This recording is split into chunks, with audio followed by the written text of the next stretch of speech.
It's amazing seeing the mix of different species and people and kinds of characters.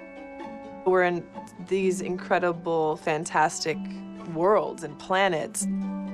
Because this franchise is so large and so huge and so tremendous, there are many stories that have yet to be told. Take 9, Mark. Set a course for Bogano.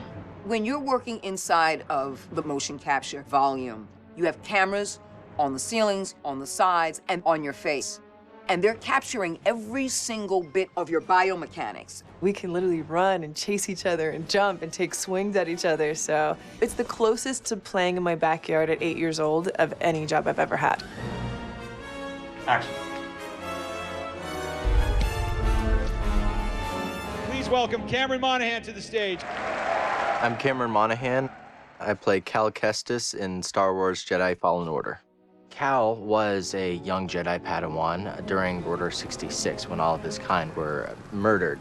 He escaped and managed to hide out on the scrap planet of Bracca. He became a scrap worker and someone in hiding and someone kind of paranoid and fighting for his life. What's this? A Bracca scrap rack playing Jedi. And also he's rough around the edges, and I think he kind of does like to fight too.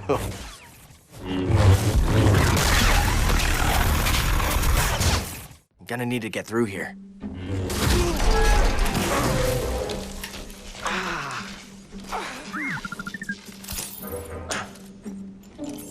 Healing stim.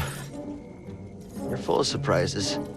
BD-1, our buddy droid, is a wonderful addition to the droid family. He was sort of designed as like an adventure companion. By having me operating this little guy as a placeholder for the animators, it's also nice for the other actors to have something to play opposite, and so that's kind of fun because then I can inject a little personality I feel that BD-1 has. The two of them have a really wonderful relationship. In many ways, I think Cal's kind of best friend across the story. Real moves on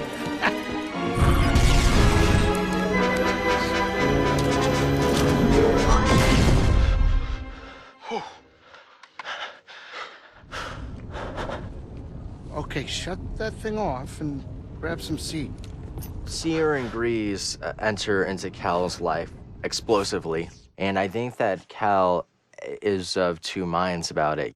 You've been surviving on your own for so long that it's impossible to trust anyone. And it's what's kept you alive.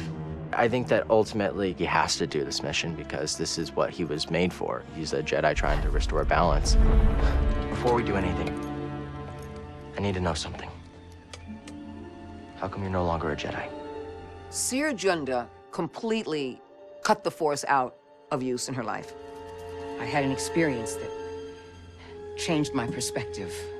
And she decided that she would not use the Force because using it might pose a threat to not only her, but to others, which it already did to a certain extent. Yeah, the Mantis is my ship, but you better pay attention to this lady here.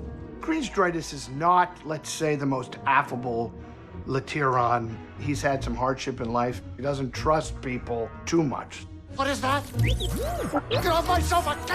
I hope you found something better out there than this droid. Oh, calm down, Grease. He's got something he's running from, and it puts our hero in a very precarious position. Let's see what he's got. Damn it, Grease. But, by the way, a nice guy. Heart of gold. This place seems abandoned, but... You trespass, Jedi. Hi, my name's Tina Ivlev. I play Marin in Star Wars Jedi Fallen Order. You must be a Night Sister. Dathomir is forbidden to you. Leave at once. Easy. She's from a coven that is extinct now. She's the last of her kind.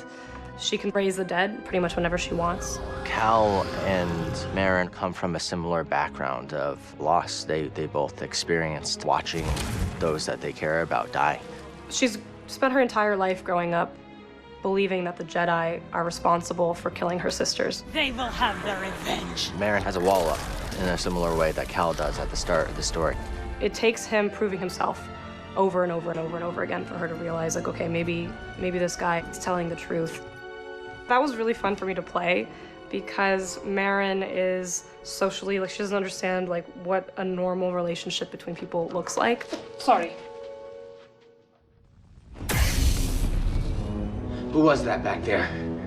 Imperial Inquisitor. She's a Force user hunting Jedi survivors. My name is Elizabeth Grujon, and I play the second sister. She was training to be a Jedi, and her master ended up betraying her not only by leaving her behind, but then also by giving up her location to the Empire.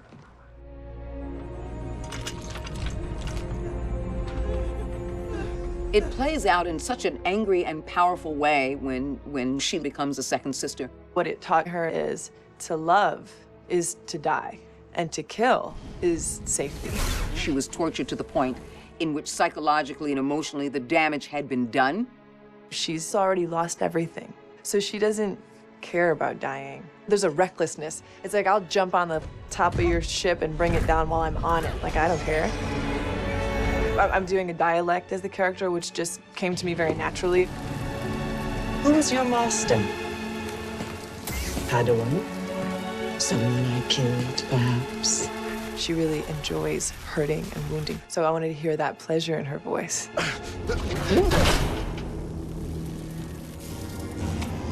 Not bad. You're learning. And cut. Okay. Now, I've done a lot of character makeup stuff where I've sat in a makeup chair for 4 hours, 5 hours before I got to the set. Getting to put grease-dritis on and not have to go to the makeup chair, that's an extraordinary gift. The cast and crew become such a family. We do warm-ups together before every rehearsal. We have breakfast and lunch together every day, so it feels like, hey, like, these are my people. I hope that people walk away with a really wonderful sense of these characters, of the adventure and story that they've been along for the journey with. You know, the story is about learning to trust and trusting in the Force and what that means. It's about coming together for a mutual purpose and to trust in the fact that ultimately, if you do the work, then maybe, just maybe, the tide will change.